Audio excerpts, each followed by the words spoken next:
So, let me set the scene. Around 15 years ago, in 2009, there was a science fiction film that released that defied the odds. It was an original IP coming out of Hollywood. It had an ambitious story, a unique visual style, some genuinely thoughtful and complex concepts that were timely. In fact, it was originally supposed to be part of an existing IP, and that film was District 9.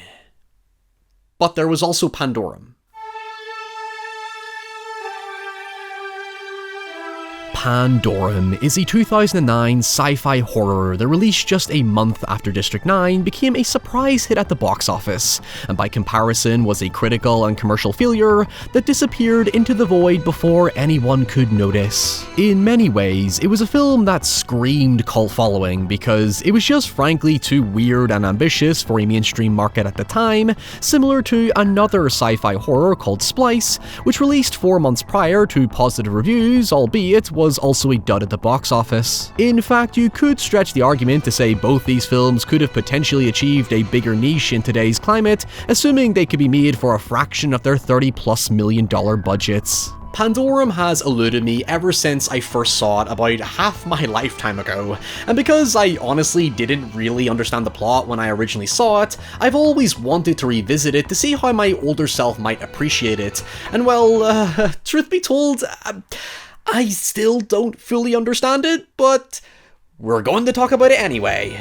Pandorum tells the story of a colony ship that, in 2174, was sent on a 123-year voyage to a planet called Tannis, in hopes of colonizing a new Earth after the current one suffered from rapid overpopulation that 20 years prior had over 24 billion people. Yeah, this movie is absurdly specific with its numbers. With Earth no longer able to replenish enough resources to sustain itself, the ship, known as Elysium, has basically become Noah's Ark, where the flight crew take rotational shifts every 2 years to ensure they reach their destination safely. However, as luck would have it, when 2 second rotation flight crew members, Corporal Bauer and Lieutenant Peyton, awaken from overextended hypersleep, they discover the current crew has vanished and the ship's power has ceased to operate. When Bauer agrees to venture to the ship's reactor to repair it, while Peyton guides him from the comfort of the flight deck, before long he learns that the ship has become the feeding ground to a vicious tribe of mutant cannibals, who are a mix between a xenomorph, John Carpenter's Ghosts of Mars, the Morlocks from The Time Machine, and the cave dwellers from The Descent. Yeah, I bet you didn't see that fucking whiplash coming. Taken as a collective whole, Pandorum has a lot going for it both narratively and atmospherically, once you get past several heavy-handed details, and the fact that it's a stitched-together Frankenstein of like 20 other sci-fi films. But the general problem I have with it is how its deep sense of mystery and intrigue is gradually diminished by an over-reliance on inorganic and fragmented exposition dumps. However, that said, I still highly recommend seeing the film through to the end because there are some genuinely shocking scenes and revelations worth experiencing for yourself, one of which you will definitely not see coming. Oh my god, I really do sound like a YouTuber. Now, just before we go any further, this video is sponsored by Vezi. As they always say, new year, new Vezi, and one of my resolutions this year is to focus more on my mental health and well-being with detoxing walks and refreshing adventures. That's why Vezis are my go-to all-day shoes for all occasions. Throughout winter, I've been wearing Vezi's Stormburst high tops because their lugged outsole gives me the stability and traction for safely navigating icy, slippery terrain when Cheddar is excitably pulling me along. With TPU layering, high tops maintain a nice cozy warmth, while their breathable knitted material provides remarkable comfort and flexibility, as opposed to the heavy, rigid design you'd expect from traditional walking boots that just feel like a chore to put on. For such a sturdy and durable shoe, Stormburst high tops are surprisingly lightweight, and make for quick on and off shoes when running out to get the bins or taking Cheddar on quick bathroom breaks. Usually this time of year I just want to hide indoors because of the miserable conditions, but Vezi footwear basically nullifies everything I dislike about wet and cold weather because they're made of Dymatek's 100% waterproof technology, meaning you can dredge through puddles, mud, sleet and snow effortlessly and simply get on with enjoying the freedom of the great outdoors. Take your first step into 2025 with confidence by going to vezi.com/ryanhollinger for versatile waterproof shoes that go with all your outfits, and enjoy an instant 15% off your first order at checkout.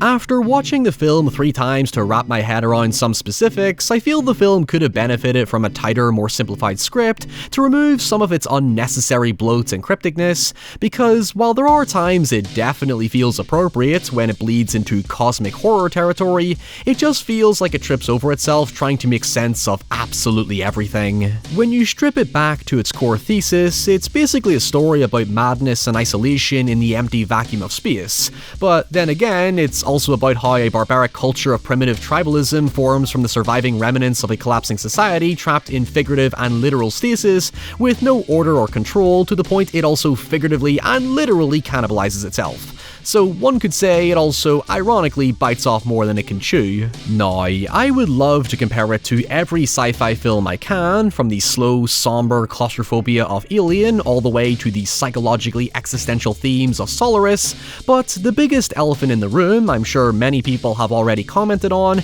is the misconception that Pandorum is actually a spiritual successor or unofficial sequel to Event Horizon. Honestly, even if I didn't hear so many people tell me this, I think I still would have picked up on the connections, because not only does it have some close shot-for-shot similarities and concepts, but it is produced by Event Horizon's director, Paul W.S. Anderson. The thing about Anderson is that he constantly refers to Event Horizon as his greatest passion project, and one he has always wanted to explore further, and while I can't find any explicit evidence of him pushing the narrative that Pandorum is set in the same universe, like how Cloverfield's name gets slapped onto random movies, I can definitely appreciate the sentiment and support the theory behind it. At the very least, they do pair perfectly well as ambitious if clunky sci-fi horrors that, once you chew through the fat, have some really meaty and utterly grotesque ideas and visuals with a strong aftertaste. If you're keeping with the Event Horizon comparison, an interesting stylistic distinction between both films is that while Event Horizon's production design was inspired by rigid, powerful architecture and a domineering cathedral aesthetic like Notre Dame, Pandorum leans much more into H.R. Giger territory, in that it's very anatomical. The first key instance is when Bauer exits the flight deck via the ventilation system, where he's literally swallowed by overwhelming tubing, as though he's travelling through the body's digestive system, a detail we'll refer again to later. The ship effectively personifies a rotting corpse that Bauer and Peyton are trying to resuscitate. In fact, they even almost refer to it as such. Early on, it's cold, dark, and barren, and has a nauseating colour palette, but as the metaphorical rigor mortis is gradually settling into certain derelict parts of the ship, now and again a glimmer of life is breathed back into it that catches everyone off guard. Furthermore, when Bauer learns he needs to tread quietly to avoid alerting or waking the mutants, it's more so as if he's trying not to disturb this sick, delicate monster of a ship that's riddled with flesh-eating parasites killing anything trying to save it. Yeah, I got weird Osmosis Jones vibes from it. Hell, since we're at it, perhaps the most disturbing detail is when Bauer discovers that the creature's feeding ground is located in the colony hypersleep chamber, so when people randomly wake up at any time, they're immediately served up to hungry mutant cannibals standing by without any time to process what's happening. It's a fucking fridge of preserved food with a gore pit of rotting bones and mutilated corpses serving as the belly of the beast. Anyway, after its opening credits, the film immediately throws us into both Bauer and Peyton's headspace with intensely claustrophobic and suffocating camera work and editing, as Bauer awakens from abnormally prolonged hypersleep in what's a borderline coffin, leaving him to panic, hyperventilate, and shed a layer of skin as if he's been rebirthed from the fucking Matrix. It's such a clever and crucial detail to combine with the bodily design of the ship because it visually reflects the fundamental point that both Bauer and Peyton are increasingly experiencing a psychological and physiological condition known as, well, the title of the film. In this universe, Pandorum is a severe response to extensive space travel that causes a range of effects such as amnesia, disorientation, erraticness, paranoia, and at its very worst, outright psychosis. So to mitigate the effects of it, the flight crew rotate command every 2 years through hypersleep to essentially reset their bodies. In fact, Peyton best explains it through what he calls the cautionary space travel tale from hell, where during an event known as the Eden mission, a flight officer suffered severe Pandorum and seized control of the ship after believing it was cursed, hence the event horizon parallels, and blasted all 5,000 passengers into space, leaving them awake, trapped in hypersleep containers, floating into oblivion. It is a grim story that compounds the film's starkly nihilistic tone, where Bauer even comes to understand that even if they restart the reactor, the ship was designed as a one-way trip anyway, so if it's not on course for Tannis already, then there's really nothing they can do about it. Regardless of what happens, they are drifting through space with no way of guaranteeing their destination. As Bauer investigates further, he quickly encounters long decayed corpses and a brutally mutilated crew member strung up by a metal wire trap before encountering a mysterious woman on the run from monstrous growls from deep into the abyss. After some bewilderment, he encounters Norman Reedus, still waiting for his call to be on The Walking Dead, who warns of the ferociously ravenous mutants that stalk the ship's endless labyrinth and have a heightened sense of hearing and smell, even encouraging Bauer to mask his odor should he choose to hide.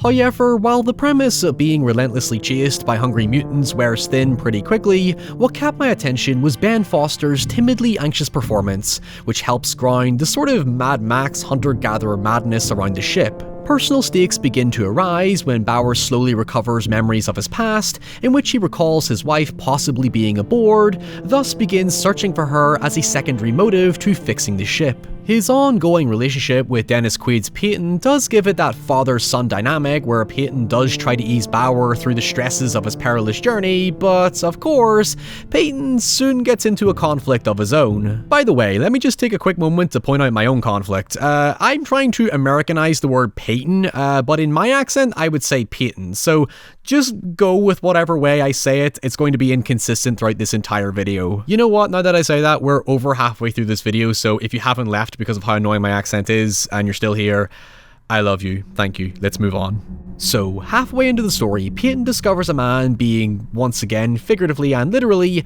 birthed by the ship via the same ventilation system Bauer went through. Told you that organism metaphor would come back. Who identifies himself as a member of the previous flight crew called Corporal Gallo. All we learn for now is that Gallo apparently had to kill his crew members in self-defense after they went crazy from Pandorum, but Peyton naturally doesn't trust him, so psychological warfare ensues. On Bauer's end, he eventually gets an answer for the origins of the mutant infestation, but first he teams up with two survivors called Nadia and Mana. Mana is a land farmer tasked with producing resources for Tannis, while Nadia is a scientist in charge of overseeing its ecological development, as we see precious resources are stored in the heart of the ship needed to create new life. Yet when it comes to the mutants, neither of them have the faintest idea. This will likely be a polarizing opinion, but while I appreciate the film's commitment to world building, ultimately it doesn't do much to forward what we don't already know.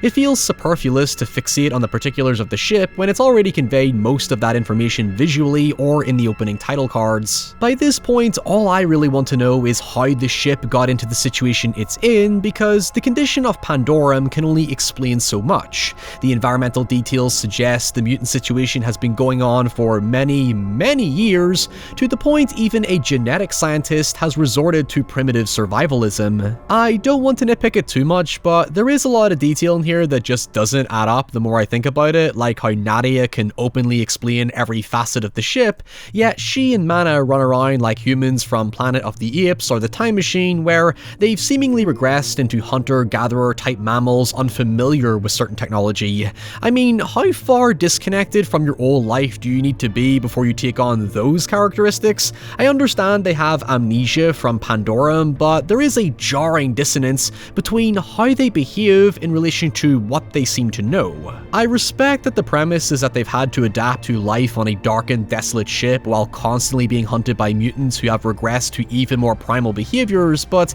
outside of Norman Reedus' character, I wish it would have better clarified how long Nadia and Mana mana have been surviving. Anyway, we jump back to Gallo, who reveals that during his rotation, the flight crew received a distress signal from Earth that it was about to explode for some unknown reason, and the colony is now all that's left of humanity. As a result, it left the flight crew in great distress, thus advancing the effects of Pandorum until all hell broke loose. However, just to make things a little more complicated, this reveal is intercut with Bauer, Nadia and Mana learning of the same event from an eccentric man called Leyland, who takes a more, enlightened approach to the story, let's say. Leyland, who reveals himself as the ship's head chef and also suffering from Pandorum, views things in a more Lovecraftian sort of way, where the 3 remaining flight crew members grew insane and mutilated each other until only one was left standing, and upon thinking of themselves as a god and apparently led by the devil,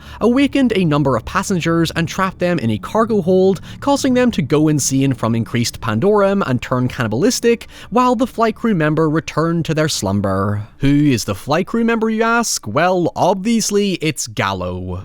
Now, the mutation bit is a little harder to snuff out, but I think the idea is that their bodies are having a bad reaction to a chemical used to help them survive on the new planet, which would explain the shredded skin Bauer and others have when they awaken from hypersleep, in which case it seems to imply that mutation is inevitable? Regardless, during this, Bauer and the gang nearly get eaten when Leyland gasses them and strings them up, but Bauer soon convinces him to help them fix the reactor, eventually leading to another hypersleep chamber where Bauer remembers what happened to his wife. My suspicion throughout was that she was either going to be revealed as a mutant or a victim of the slaughter, but the answer is much more anticlimactic. It turns out she never even got on the ship and died on Earth, which I guess is fine as a reveal, but I was hoping for it to lean on the effects of Pandorum to pull a Dead Space, which they technically do for a certain other character I'll get to in a moment. Naturally, the reactor ends up being the nesting ground for the creatures, so after chaos ensues and Mana is killed by a child mutant after defeating what I think is their leader, Leyland is killed with a sedative to the eye when confronting Peyton, who we discover is in fact Gallo. While I'm sure most of you jumped on that twist from a mile away, where the real Gallo reveals his god complex where he wants the ship to be this new kingdom utopia that resets human evolution or something crazy, the real twist is where they actually are. With the power back online, Gallo opens the glass shields to reveal a complete and utter abyss. No stars, no planets, just a pitch black void. It turns out they are 923 million years into the future and have already long crashed on Tannis. So where exactly are they? In the fucking ocean! That's right, they have never been in deep space, they have been in the deep sea, and after Bauer fights back his Pandorum and defeats Gallo, he and Nadia escape, the ship is flooded and the hyperpods are finally released, thus the survivors can finally forge a new Earth in which to, once again, most likely fuck up. Yeah, to be honest, I think this movie received far harsher reviews than I think it deserved. Yes, I have my own problems with it, like I think it's overbloated with its ideas, its storytelling can be very clunky, and after the first half, the horror leaves a lot to be desired, but it's still an inherently fascinating premise that is definitely worth checking out for yourself if you want that slimy, dark, creepy little sci-fi horror. But anyway, until next time, stay safe, stay away from space travel, and I'll see you all very soon. Bye.